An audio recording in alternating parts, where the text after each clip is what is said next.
반갑습니다. 스포츠 분석 국내 1위 가생 스포츠입니다. 오늘도 확실한 분석을 바탕으로 여러분께 큰 도움을 전해드리겠습니다. 구독과 좋아요 한 번씩 부탁드리겠습니다. 경기 분석에 앞서 국내 1위 분석가분을 모신 정보 공유방을 무료로 초대해드리고 있습니다. 영상 아래 고정 댓글 통해 메시지 주시면 참여 가능하시니 많은 참여 부탁드리겠습니다. 4월 13일 해외 축구 일정입니다. 첫 번째 바이에른 뮌헨과 켈른의 경기입니다. 바이에른 뮌헨은 레버쿠젠 우승이 확정될 때까지는 일말의 희망을 가지고 나올 가능성이 높다고 봅니다. 결국 바이에른이 이 매치에서도 어느 정도 승리를 노리고 나올 가능성이 높다는 것입니다. 물론 주전조나 김민재가 나오는 상황이나 뒷공간을 커버하는 데 상당히 약점이 크다는 점은 매한가지입니다. 다이어 더리우트조는 민첩성이 문제이고 김민재도 하이덴하임전에서 튀어나가는 플레이의 약점이 상당히 잘 찔리는 모습이 보였습니다. 켈른이 강호들과의 주도권 싸움에서 밀리는 상황에서는 매우 수비가 불안해지는 편입니다. 기본적으로 라인을 올려 플레이를 방해하는 것으로 바이에른을 잘 상대한 팀이기는 하지만 라이프치히와의 홈 대결에서도 5대1로 패하면서 강호들의 공격성을 잘 제어하지 못하는 모습이었습니다. 현재 공세도 간단하게 역습으로 나아가는 것 이외에는 뾰족한 수가 없는 상황입니다. 바이에른이 아직은 포기하지 않을 것입니다. 일단 바이에른이 리그에서도 승리를 위해서 나올 가능성이 높아 보입니다. 물론 늘 수비적인 문제를 드러내는 팀이라서 바이에른의 실점 가능성은 매우 높게 봐야 할 것입니다. 그래도 켈른이 강호들의 강한 공세를 막아세우지 못하는 것은 라이프치히전에서 잘 보이는 모습이었습니다. 그러므로 이 경기는 뮌헨의 승리와 오버를 추천드립니다. 다음으로 라이프치히와 볼프스부르크의 경기입니다.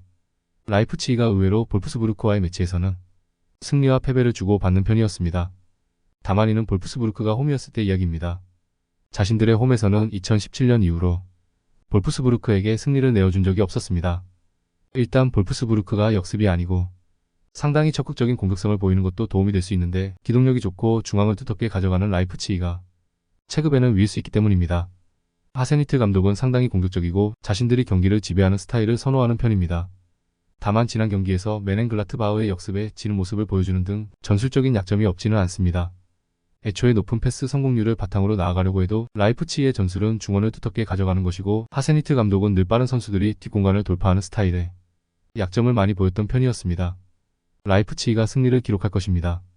일단 자신들의 홈에서는 볼프스부르크에게 강한 모습을 많이 보여준 바 있고 볼프스부르크가 공격적으로 간다고 해서 라이프치히가 크게 밀리는 상황이라고 보기도 어려운 것이 사실입니다. 오히려 올라와주는 상황이라면 빠른 선수들이 볼프스부르크의 뒷공간을 공략하는 것으로 대응할 수도 있을 것입니다. 그러므로 이 경기는 라이프치히의 승리와 오버를 추천드립니다. 다음으로 마인츠와 호펜하임의 경기입니다.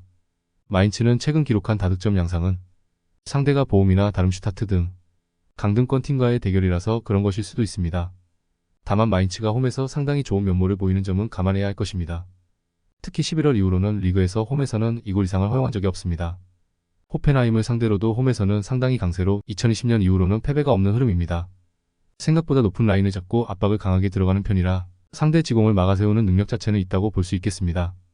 호펜하임은 앞서 언급한 대로 마인츠를 상대로는 상당히 원정길이 험난했던 편입니다.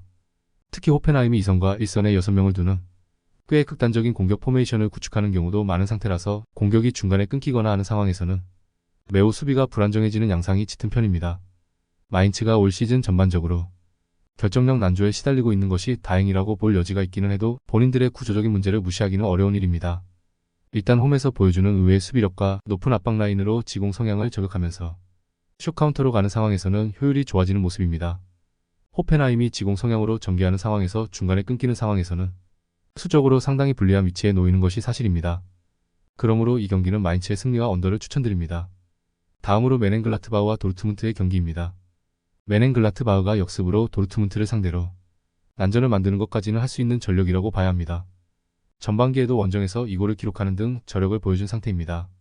다만 올 시즌 1승 1무 7패로 빙육팀을 상대로 약한 모습을 보여준다는 것을 감안해야 할 것 같은데 올 시즌 멘헨글라트바흐가 상위권 팀의 빌드업을 굉장히 너그럽게 허용하고 있는 모습이 잦기 때문입니다.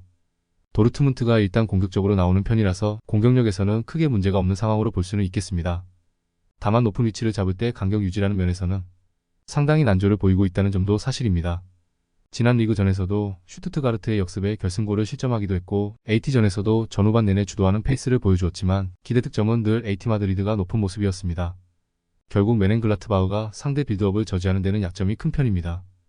도르트문트가 우세한 흐름이라고 보는 것이 합당할 듯합니다. 다만 역습 상황에서의 대응이 도르트문트도 깔끔하다고 평가하기에는 문제가 있는 상태입니다. 이를 우려한다면 오버를 1순위로 삼는 것도 권장할 수 있을 것 같습니다. 그러므로 이 경기는 도르트문트의 승리와 오버를 추천드립니다. 다음으로 보움과 하이덴하임의 경기입니다. 보움은 홈에서 상당히 강한 편으로 바이언, 도르트문트 같은 팀을 상대로도 저력을 보여준 모습입니다. 특히 생각보다 라인을 높게 잡는 것이 상대 빌드업을 방해하면서 역습으로 이어지게 하는 것으로 응답하는 모습입니다. 다만 하이덴하임을 상대로 마냥 라인을 높게 잡는 것이 수비적으로는 도움이 되지 않을 가능성이 높을 것입니다. 상대의 온더볼 능력이 너무 좋지 못하다고는 하지만 킥이라는 옵션은 보움 입장에서도 꽤 위협적입니다. 하이덴하임의 수비가 불안정한 이유는 공을 가지고 있는 상황에서의 턴오버를 예방하는 능력이 매우 부족하기 때문입니다. 다만 베스테가 가지고 있는 킥으로 빈 공간을 찌르는 능력은 상당히 좋습니다. 이미 바이언이나 슈투트가르트 같은 강호들도 호기롭게 나섰다가 빈 공간을 찔리면서 1승 1무를 하이덴하임에게 헌납하는 모습을 보여주기도 했습니다. 일단 보움이 라인을 올리면서 턴오버를 유발하는 전략. 어느 정도 공격적으로 유효할 것으로 보이기는 하나 빈 공간을 킥으로 공략하는 하이덴하임의 저력도 무시하기 어려운 것이 사실입니다. 특히 강호들을 상대로도 간략한 플레이가 잘 통하는 모습을 보여준 것이 사실입니다. 그러므로 이 경기는 무승부와 오버를 추천드립니다. 더욱더 자세한 조합픽은 국대 최대 스포츠 정보방에서 무료로 받아보실 수 있으니 영상 아래 고정 댓글 링크 클릭해주시면 친절하게 안내 도와드리겠습니다. 조금이나마 유익하셨다면 좋아요, 구독 부탁드릴게요. 다음 영상에서 또 뵙겠습니다.